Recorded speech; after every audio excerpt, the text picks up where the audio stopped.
We are offering a lot of words, and so are you. Something else significantly more important is happening, and that is the vibrational communication that is taking place. And on this particular day, because of your willingness to focus with us, because of the beautiful things that you individually brought to this gathering, not only those who sat in the hot seat and verbalized, but those of you who sat in your seats, who thought and responded, we've had a vibrational, revolutionary experience today. Without exception, your vibration is in a different place than where you started. You've chosen a different vibrational disc. And in most cases, that disc that you're upon is that high-flying, good-feeling disc. This is the momentum that you want to keep going. So I want to just briefly express to you what kinds of things happen to you when you are, for a period of time, in vibrational alignment with who you really are on that high-flying disc. Ideas of clarity begin flowing to you that feel almost as if they are coming from somewhere else. It feels like someone who cares about you is blending with you and giving you impulses that are different from the impulses that you might have been choosing, but they're impulses that are not controversial to you. They're not confusing to you. There's no should I or shouldn't I. You begin to feel a certainty about things that is what it feels like when you are consistently in alignment. It's not like those that you've known all of your life who just like a dog on a bone get hold of something and don't let go of it. It's a feeling of certainty that comes over you that you just know that if you follow through with this idea as it is flowing, that everything about it will go well. It's alignment is really what we're talking about. It's aligning with the highest part of that which you are and with the highest part of that which you have asked for. As we've been visiting over these hours that we've been together, everything that we have contributed, and for the most part, everything that you've contributed, has added to this higher frequency vibration. We don't want you to ever worry about dipping from it, because the truth of it is, friends, you cannot go back. You can't touch an understanding, even if you can't maintain it. You cannot touch an understanding like you have done here today and ever not benefit by that understanding again. In other words, you've moved to a new place, and everything about your life experience is going to reflect that change, even if you don't maintain it even all of this day. Esther and Jerry always teased that they should maybe put on the disclaimer that you signed, the one that lets you know that it's going to be recorded and that maybe it will be used for other things, that maybe they also should put in there, you're going to reach vibrational frequencies that you cannot go back from. That you're going to learn things that you're not ever going to be able to forget, because the larger part of you already knows them. And because of this gathering that you have willingly and magnificently participated in today, you have moved to a new vibrational frequency. You have found resonance with that larger part of who you are. Does that mean everything in your world is going to change suddenly? No, and that's a really good thing. But it does mean that things are going to peter out that you don't want, and things are going to begin to accelerate that you do want. It does mean that those around you are going to look brighter, and they're going to feel funner, and you're going to have more satisfaction in literally every relationship that you have. Don't worry about relationships falling by the wayside. Nothing suddenly like that's going to happen. But you're going to feel your preferences queuing up to greater specifics. You're going to feel yourself being more deliberate about the things that you're wanting to think about. And it is our promise to you that never again are you going to find yourself stepping onto a disc that doesn't feel good, that you're not consciously going to realize, hey, I've got 16 seconds, 15 seconds, 14 seconds, 13 seconds. In fact, doing that countdown is probably the best thing that you can do to stop momentum. Just count your way down right off that disc and don't let that momentum get going. We've enjoyed this interaction more than words can say. There is love and appreciation here for you that often you can feel and sometimes you can't. But whether you are feeling it or not, it is still projected to you. It is still about you. We are appreciating not just your willingness to participate in this forum, but your willingness to participate in this time-space reality, your willingness to sift through the contrast, and your willingness to cause an expansion of the universe, your willingness to provide those rockets of desire that get those vortexes moving with such rhythm and such speed that all that is positively affected by it. We're appreciating your taking thought beyond that which it has been before. But most of all, we're appreciating your newfound willingness to find resonance as often as you can with this high-flying, good-feeling vibration, and to practice the vibrational frequency of that. Because that is the way that you not only make your personal experience a better experience, but it is the way that you make this world a better place. And it is also the way that you continue to assure the expansion of this universe. The universe will not cease to expand, but you can be on a disc where you don't enjoy it. You will not cease to expand, but you could be on a disc where you don't enjoy it. We are on the disc and benefiting from the expansion that you have provided. And we welcome you here with us because we think you should be the ones who are most enjoying the expansion that you have provided. Most of you have not realized that or you must not realize it, because you give a lot of attention to things. You practice the vibration of things.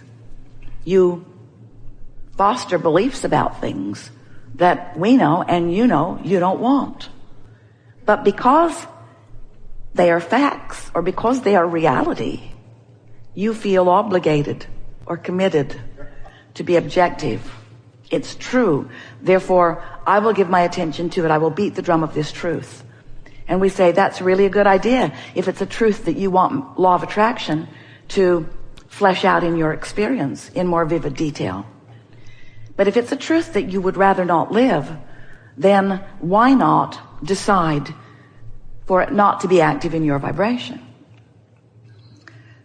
So how might you go about deactivating unwanted beliefs? Stop giving them airtime. They'll peter out in time.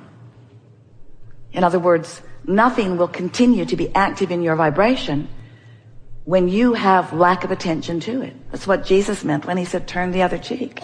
Give your attention to wanted, practice the vibration of wanted, law of attraction will respond to that. And that is primarily what you will be living, you see. Now, all of this is familiar to you, isn't it? If you've been listening to us for a while, have you? Do you know that you are the creator of your own reality? Do you know that you are a vibrational being? And that it is through your vibrational beingness that you are the creator, attractor of your own reality? Do you believe that you have control over your vibration? Conceptually. You know that it is possible. Do you believe that you are predominantly practicing control of your own vibration? We think you are predominantly, but we know you are here for fine-tuning, and we are too.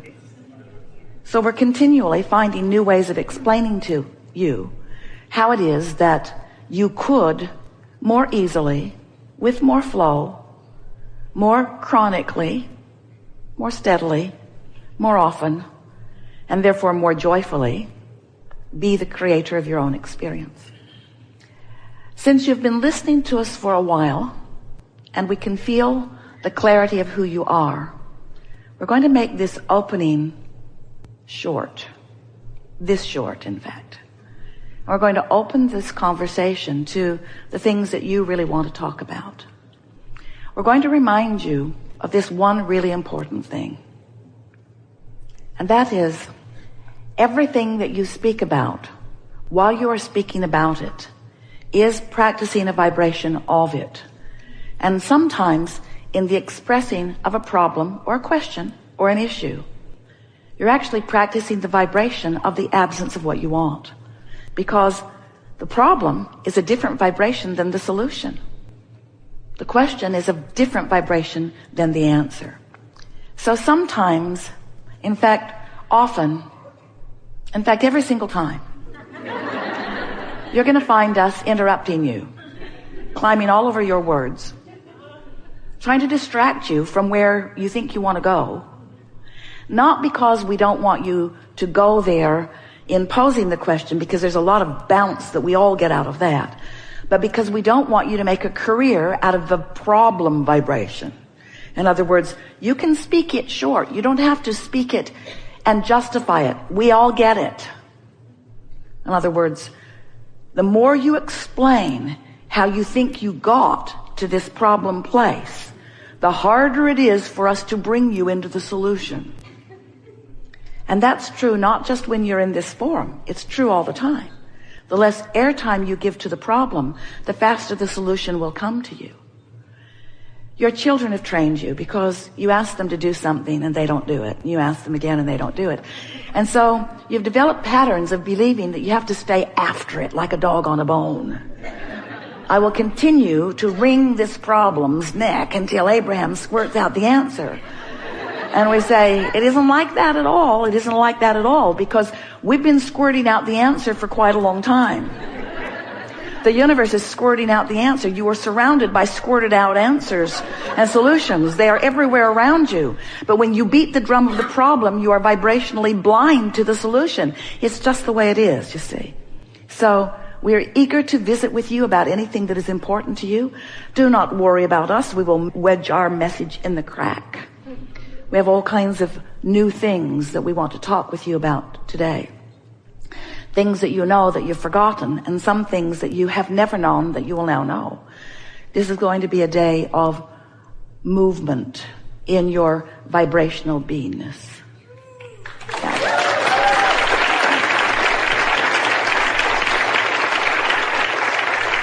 So, what do you want to talk about? You've come with some things. Good for you. Really, really good. Take it easy and trust that whatever it is, we'll talk about fully. On the aisle right here. Well, let's talk for a little bit about the momentum, because when you give your attention to something and you maintain your attention to it for as little as 17 seconds, momentum begins, because another thought like it will join it, and now there's more momentum. Do it again, more. Do it again, more. By the time you cross that 68-second mark, which is 17 4 times, you have enough momentum going that it's most likely going to play out with some sort of obvious result or response. That's not much time, is it? 68 seconds gets momentum going. So we're going to insert one more momentum story, and then we'll talk about the details of what you want to talk about. Imagine yourself at the top of the hill. You're in San Francisco. You have your car there. It's in neutral. The parking brake isn't on. It's perched right on the top of the hill. And you're interested in understanding momentum, so you just give it a little nudge. And then, as it begins to roll forward, you realize the potential of what could happen as you look down at the bay at the bottom of the hill. And so this is the beginning of the momentum. So you just step right out in front of your car and let it bump up against you, and all is well. You've stopped the unwanted momentum of your car rolling into the bay. It was easy. It's easy to understand that, isn't it? If any of you have pushed a car, you know exactly what we're talking about. But if that car were rolling down the hill before you realized that you wanted to stop the momentum, so you're at the bottom of the hill, not such a good idea. That car's going to take you right into the bay with it. So when you understand that momentum is your friend, just as law of attraction is, but you learn to use it to your advantage by being aware of how you feel in the early stages of things getting going. So the key to deliberate creation is understanding that momentum is a fact of your experience, and that you have control over the momentum in the early stages of it, but not afterward. And then you begin to apply your thought in the early stages. It's what we are recently calling getting out ahead of the manifestation. If you wait until so much momentum has taken place that there is manifestation around it, it's more difficult. But if you catch your unwanted thoughts by recognizing the discord because of the emotion that you're feeling, you can change that thought easily.